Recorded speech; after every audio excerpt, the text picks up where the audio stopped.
ভাই আমি একটা বিষয় বলতে চাচ্ছি আপনারে। বলেন। এই যে দেশের পরিস্থিতি নিয়েই হুম। মনে করেন আমার এই আবেদনটা থাকবে হাইকোর্ট বলেন, সুপ্রিম কোর্ট বলেন, এদের কাছে, কারণ ওইখান থেকেই ইস্যু আসে। আচ্ছা বলেন তো আপনি কি বলতে চাচ্ছেন, বলেন। যেরকম আপনি মনে করেন কোনো সন্ত্রাস, কোনো কিশোর গ্যাং, এইগুলা পালে কারা? মন্ত্রী, মিনিস্টার, নেতা কর্মীরা। এরা ছাড়া এই জোর পায় না কেউ, পায়? বলেন। তাকে পিছনে কেউ না কেউ আসে। না হলে আপনি দেখেন একটা লোক 3টা খুনের আসামি হয় কেমনে? আমারে বুঝান। দেশে কি বিচার আছে? আছে না? এমন লোক আছে 5টা খুনের মামলার আসামি? অবশ্যই অবশ্যই আছে তো। তাহলে সেই লোক জেলে যাইয়া আবার কেমনে সেই লোক আপনার মনে করেন বাইরে? বলেন।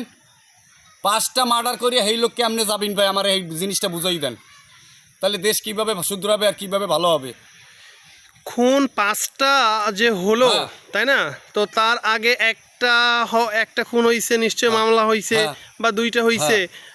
আচ্ছা আপনি আপনার কথাই বলেন। মনে করেন যে ভাই ওইখানে যারা যায় হুম।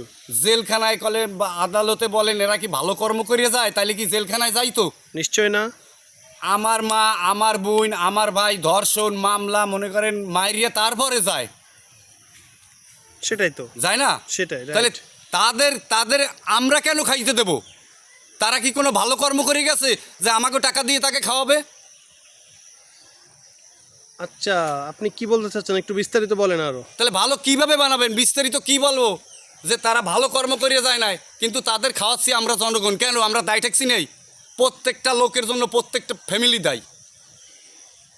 আমার রায় হইল প্রত্যেকটা আসামির জন্য, প্রত্যেকটা জেলখানায় যে লোক আছে প্রত্যেকটা ফ্যামিলি তার খরচ বহন করবে। ভালো হবেন না? আচ্ছা এমন ফ্যামিলি আছে যাদের সামর্থ্য নাই, তখন সেক্ষেত্রে কি করবে? সেক্ষেত্রে তার কাজে লাগাই দিতে হবে। জেলখানায় অনেক কাজ আছে, আছে না? কোনো আচ্ছা। বসাই খাওয়ানো হবে না। আপনি আসামি কমাইতে চান, কমাইতে চান, মারামারি কমাইতে চান, সেটা তো অবশ্যই। আপনার ছেলের জন্য কে দায়ী? আপনি না আমি? অবশ্যই গার্জিয়ান হিসেবে দায়িত্ব অবশ্যই থাকে। হ্যাঁ, তাহলে সে একটা অকর্ম করে যদি জেলে যায়, তার ভর্ষণ পোষণ এই ফ্যামিলি দেবে কেন? সরকার দেবে কেন? সরকার আমরা দেবো কেন? আমরা দায় ট্যাক্সি নেই? আমরা কি ওই খুন করতে বলছিলাম? আমরা কি ধর্ষণ করতে বলছিলাম? আরে মেয়ে, আমরা নেতাকর্মীরা শুধরান আগে। আপনার সারা বাংলাদেশের সরকার শুধরান, কোর্ট শুধরান, আইন তৈরি করেন আপনারা খালি, না?